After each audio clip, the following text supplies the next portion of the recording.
ঢাক বাজা কাসর বাজা উলুদে আর শাঁখ বাজা বছর পরে আবার এলো মাঝে। এই 5টা দিনের আনন্দের জন্য প্রতিটি বাঙালির কাছে প্রায় 365 দিনের অপেক্ষা থাকে। তাই আজ অপেক্ষার পর শেষ করে আমি চলে এসেছি বীরভূমের রামপুরহাট কলেজ মাঠের পুজো প্যান্ডেলে। এক নতুন ভাবনায় পুজো প্যান্ডেল তৈরি করা হয়েছে, যার নামকরণ করা হয়েছে রাজার রাজা দেবরাজ ইন্দ্রের রাজসভা অনুসারে। তো সেই পুজো মণ্ডপ আজ আমরা দেখবো। পুজো মানে আমরা জানি শুধু আনন্দ নয়, বন্ধুদের সাথে আড্ডা, খাওয়া দাওয়া, আরো কত কিছু। সাথে তো থাকবে রাত জেগে হাজারো পুজো মণ্ডপ দেখার। তো চলো আজকে আমরা এই রাজসভাটা দেখে নিই।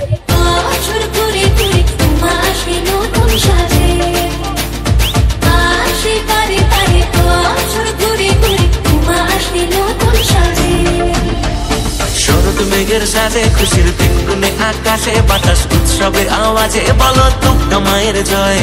ঢাকের তালে তালে ধোঁয়ায় ধুল চিনা চালে চোখে আর চোখে তাকালে বলো দুর্গা মায়ের জয়।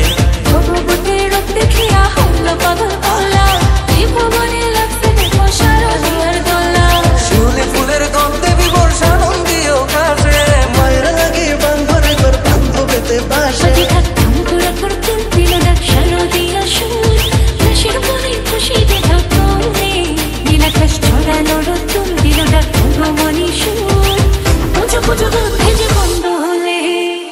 শারদীয়া ঢাকের তালে মনন নাচে হায়, কাশ ফুলের গন্ধ আজ হাওয়ায় মিশে যায়। শহর জুড়ে পুজোর জোয়ার আগমনের কথা, শিউলি মাথা গন্ধে আজ মিটবে মনের ব্যথা। ভোলা মাইয়ার সাথে আইলো আইলো মহিষাসুর, দেবী পক্ষের হইলো শুরু আয়োজন কত।